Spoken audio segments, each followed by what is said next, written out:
Hello दोस्तों, welcome to sleepy classes. दोस्तों, myself is doctor Dharmendra Singh. पिछले 5 साल से इस फील्ड के अंदर पढ़ा रहा हूँ। अपने एक्सपीरियंस से और जो यूपीएससी के ट्रेंड को देखते हुए हम 5 सवाल आज करेंगे। हमारे सवाल होंगे, आपके जवाब होंगे, और ये हैं डिजीज़ के ऊपर। तो देखो कैसा टाइम आ गया, बीमारियों के ऊपर भी हम काम कर रहे हैं, है ना। बट यूपीएससी के अंदर अगर आ जाता है दोस्तों, तो वो जो 2 मार्क्स होते हैं उससे अच्छा कोई फीलिंग नहीं आती जब हमारा कोई क्वेश्चन करेक्ट होता है। लेकिन ये कैसे आएगा दोस्तों? जब आप बार बार जो है एमसीक्यू प्रैक्टिस करते जाओगे, तब आपके ये एक टोन बन जाएगी और एक स्किल आ जाएगी कि जिससे आपको फीलिंग आने लगेगी कि कौन सा क्वेश्चन सही हो सकता है, कौन सा गलत। वो फीलिंग क्या आपके अंदर आ चुकी है, नहीं आ चुकी, इस लेक्चर के अंदर देखेंगे। इससे पहले दोस्तों, ऐसे ही क्वेश्चन अगर आपको और अटैम्प्ट करना है तो हमारी प्रीलिम टेस्ट सीरीज़ है दोस्तों। यहाँ पे हम 30 टेस्ट जो दोस्तों देते हैं, फंडामेंटल भी होते हैं, उसके बाद एडवांस लेवल भी होता है, जहाँ पे करंट अफेयर भी आपसे करवाए जाते हैं बीच में। इसके अलावा पूरा कंपाइल करके अगर फुल लेंथ टेस्ट भी होते हैं, तो ये भी अगर आप चाहोगे तो आप दे सकते हो दोस्तों। तो ये सारी इन्फॉर्मेशन है दोस्तों जो आपको ध्यान में रखनी है। चलिए क्वेश्चन देखते हैं कौन से हैं और देखते हैं कि आपको कितने आते हैं। ठीक है, अब पहला क्वेश्चन दोस्तों देखिए, consider the following statement regarding vaccine derived polio virus. तो यहाँ पे न्यूज़ में क्या है, पोलियो वायरस, पोलियो न्यूज़ में है, लेकिन हम जो वैक्सीन डिराइव्ड पोलियो वायरस की बात कर रहे हैं क्योंकि ये भी जो है उस कंटेक्स्ट के अंदर न्यूज़ में है, तो हमने ये वाला टॉपिक पिक किया है। पहली स्टेटमेंट देखिए, it is primarily caused by injectable inactivated polio vaccine. Second, generally oral polio virus vaccine contain a live weakened form of polio virus that replicate in the intestine to decrease cases related to vaccine derived polio virus. Third है VDPV, यानी कि vaccine derived polio virus की बात कर रहा हूँ, can cause outbreaks in place where vaccine coverage is low. तो कौन सी करेक्ट है? 1 and 2, 2 and 3, 3 all of the above. चलिए दोस्तों, तो यहाँ पे थोड़ा सा क्वेश्चन घुमाया गया है, तो आपको अगर नॉलेज है कि किस तरह से काम चलता है तो तब आपका आंसर आ जाएगा। तो यहाँ पे अगर हम दोस्तों आंसर देखेंगे तो सी यानी कि 3 only is the right answer. कैसे राइट आंसर बना उसके बारे में बात करते हैं। वैक्सीन ड्राइव्ड पोलियो, यहाँ पे इसका सोर्स दोस्तों क्या है? WHO ने ये इन्फॉर्मेशन दी हुई है। तो यहाँ पे बात करते हैं इसके ऊपर। अगर आप देखोगे दोस्तों, हमारा जो नॉर्मल कोर्स है, जो जनरल कोर्स है, जहाँ पे हम जनरल स्टडी पढ़ाते हैं, मैं साइंस एंड टेक वहाँ पे पढ़ाता हूँ, तो उस लेक्चर के अंदर ये हमने वैक्सीन ड्राइव्ड पोलियो वायरस को कवर किया था। ठीक है, चलिए अब यहाँ पे थोड़ा सा इसके बारे में इन्फॉर्मेशन देख लेते हैं, भाई ये इंपॉर्टेंट है। तो अब देखिए होता क्या है कि ओरल पोलियो वैक्सीन जो है, ठीक है, अब ये है वीकेंड वर्जन, वायरस का वीकेंड, वीक किया हुआ। एक होती है इंजेक्टेबल इनएक्टिवेटेड पोलियो वैक्सीन। तो यहाँ पे जो वायरस है वो इनएक्टिवेटेड है। ठीक है, 2 टाइप की वैक्सीन है, 2 बूंद जिनकी ओरल पोलियो वैक्सीन बहुत ज़्यादा मशहूर है। तो यहाँ पे क्या है कि जैसे मान लीजिए कोई एक वायरस है, वो पूरा एक्टिव है ना। अब वो किसी की बॉडी के अंदर आया तो उसको तो पोलियो हो जाएगा अगर वो इम्यूनाइज नहीं है। लेकिन अगर मान लीजिए उसका मैं थोड़ा सा वीक कर दूं, इसी वायरस को वीक कर दूं, वीकेंड वर्जन है, ये बॉडी के अंदर तो जाएगा, थोड़ा बहुत रेप्लिकेट भी करेगा, लेकिन उतनी तेजी से नहीं करेगा जैसे वाइल्ड वर्जन जो है वो करेगा।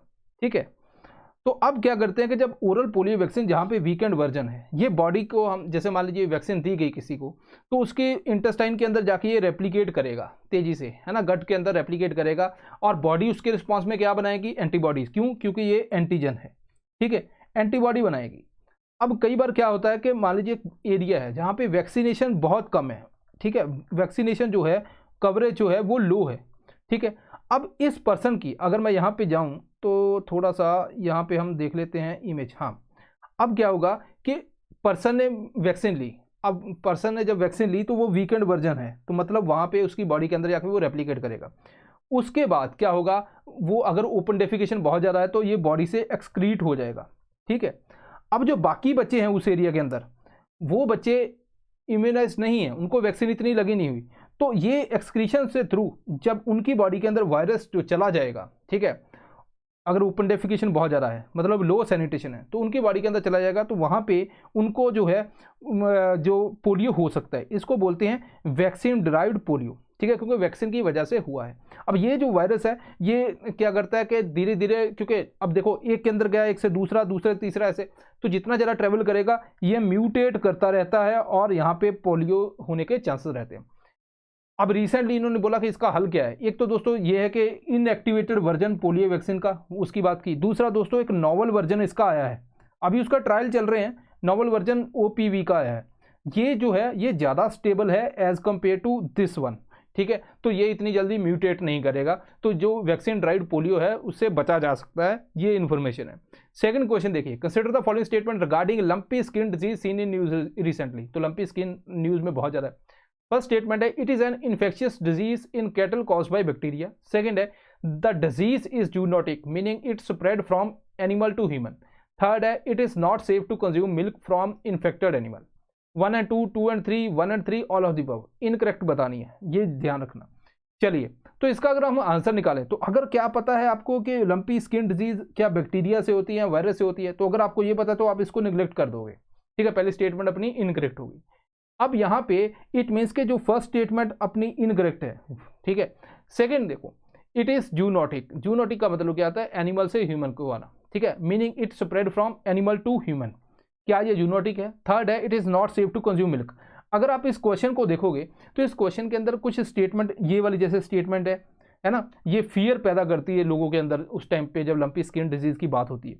तो यहाँ पे स्टेटमेंट थोड़ी सी अलग से उठाई है, ऐसा नहीं कि डिजीज के ऊपर ही हमने सब कुछ कर लिया, नहीं, थोड़ी सी एक अलग लेवल की हमने स्टेटमेंट उठाई है।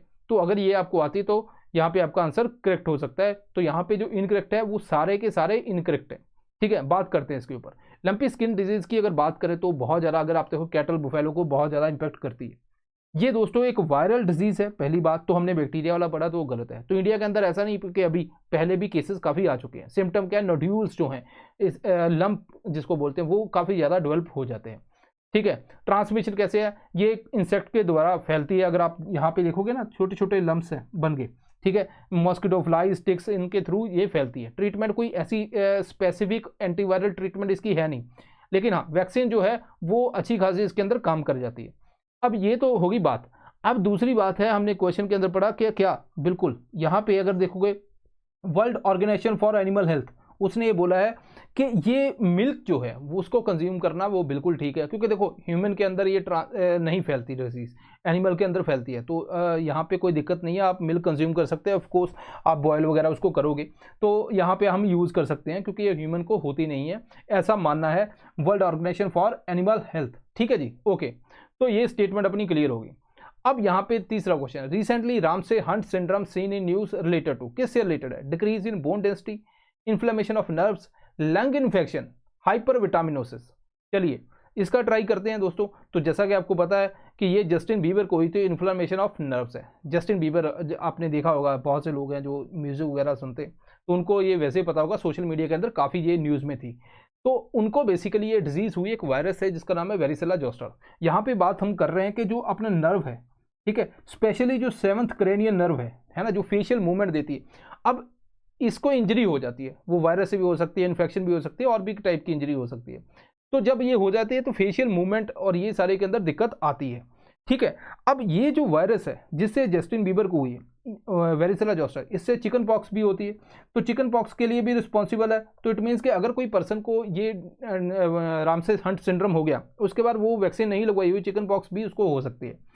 ट्रीटमेंट हो सकती है, हम अगर कुछ ट्रीटमेंट करें तो धीरे धीरे वो ठीक भी हो सकता है, कोई दिक्कत इसके अंदर है नहीं, ठीक है। डिपेंड करता है कितनी इंजरी है, कितना क्या है, ओके। फोर्थ क्वेश्चन देखिए, consider the following statement in context to West Nile virus and malaria. देखो दोनों का कॉम्बिनेशन के ऊपर क्वेश्चन है, तो ये आपको ध्यान से देखना है। फर्स्ट स्टेटमेंट है anopheles mosquito transmit malaria to human, comma culex mosquito transmit the West Nile virus. Second है both diseases are caused by parasite called plasmodium. Third है malaria has specific line of treatment and can be cured but no specific line of treatment for West Nile virus. 1 and 2 only, 1 and 3 only, 2 and 3 only, ठीक है। अब देखो only वाले हैं, तो यहाँ पे ओनली वाले हैं, तो दोस्तों 1 and 3 वाला अच्छा लग रहा है ना।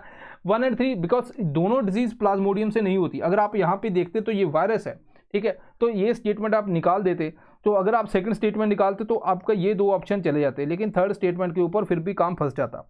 तो ये भी स्टेटमेंट ठीक है। अब ये न्यूज़ में आया था, अगर आप देखोगे तो यहाँ पे हमारा जो बेसिक लेक्चर है उसके अंदर यही क्वेश्चन मैंने रिपीट करवाया था। इवन यहाँ तक मुझे याद है ये प्रीमिक्स के अंदर पहले भी हमने पूछा हुआ है, ठीक है, मैंने पूछा हुआ क्वेश्चन। तो आई होप कि जिन्होंने जो रेगुलर देखते हैं उनको इसका बेनिफिट मिला होगा।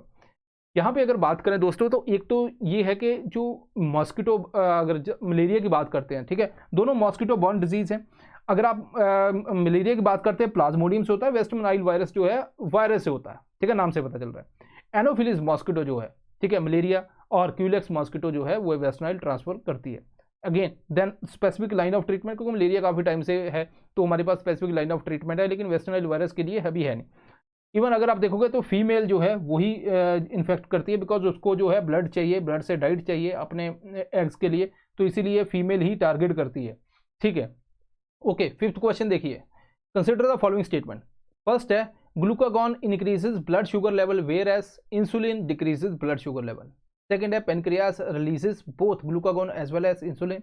थर्ड है बॉडी प्रोड्यूसेस नो और little insulin in type 1 diabetes.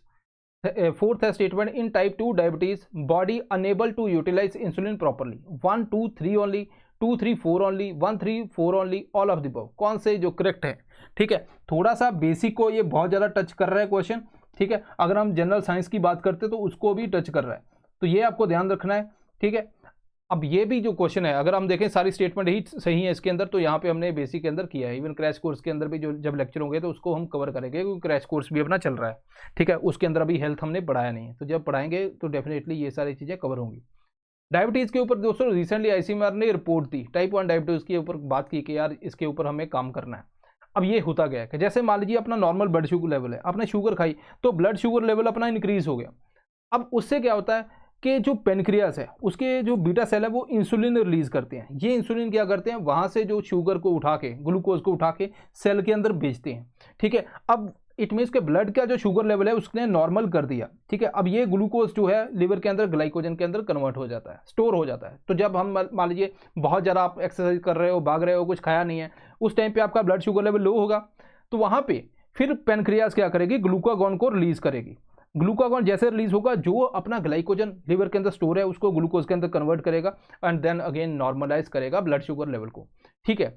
अब यहाँ पे बात कर लेते हैं टाइप 1 टाइप 2 डायबिटीज़ की। नॉर्मली क्या होता है कि जैसे हम कुछ खाते हैं, अब वहाँ पे ब्लड के अंदर तो ग्लूकोज है, ग्लूकोज को क्या करता है, इंसुलिन रिलीज होता है, यहाँ पे ग्लूकोज आ गया, तो ये सेल है, सेल के इस तरह से गेट होते हैं जिनको रिसेप्टर बोलते हैं।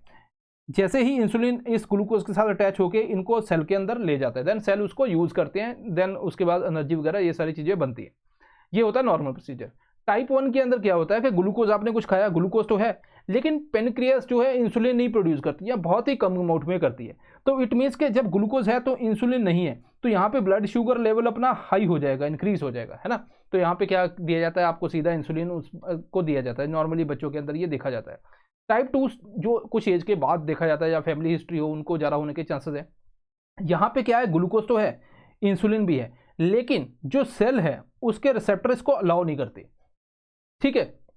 तो इट मीन्स कि यहाँ पे इंसुलिन तो रिलीज हो रहा है, बट जो सेल है उसके अंदर रिसेप्टेंस नहीं होता, इसको बोलते हैं इंसुलिन रेजिस्टेंस। अब डायबिटीज़ मेलाइटस के ऊपर या डायबिटीज़ के ऊपर मैंने एक लेक्चर लिया है, तो आप यूट्यूब के ऊपर यहाँ पे आप सर्च करोगे डायबिटीज़ तो स्लीपी क्लासेस लिख के आप उस लेक्चर को पूरा देख सकते हैं। यहाँ पे ये सारी चीज़ें डिस्कस की हैं। तो यहाँ पे अगेन टाइप 1 टाइप 2 के अंदर हमने डिफरेंस है, वहाँ पे भी मैंने पूरे डिटेल में कवर करवाए हुए हैं। So this is all. I hope कि आपको ये क्वेश्चन आपने अटेम्प्ट किए होंगे, कितने मार्क्स बने कितने नहीं आप कमेंट बॉक्स के अंदर बता सकते हो। मुझे भी लगेगा कि कितना लेवल हम और ज़्यादा रेज कर सकते हैं ताकि हम और अच्छे अच्छे क्वेश्चन बनाएं। वो डिपेंड करता है कि आपके कितने मार्क्स आ रहे हैं। तो ये भी मैं बता सकता हूँ कि कुछ बच्चों के अगर मार्क्स कम आ रहे हैं तो वहाँ पे उनको क्या करने की ज़रूरत है और किस लाइन के ऊपर जाना है, ताकि उनका जो है वो ईजिली वो जल्दी जल्दी अपना जो है सिलेबस भी ख़त्म करें, स्किल भी डेवलप करें और यूपीएससी को अटेम्प्ट करें। उसके बाद आपके साथ फोटो करवानी है भाई, है ना, जब आप क्लियर करोगे। सो दिस इज़ ऑल, मिलते हैं नेक्स्ट टाइम। Thank you.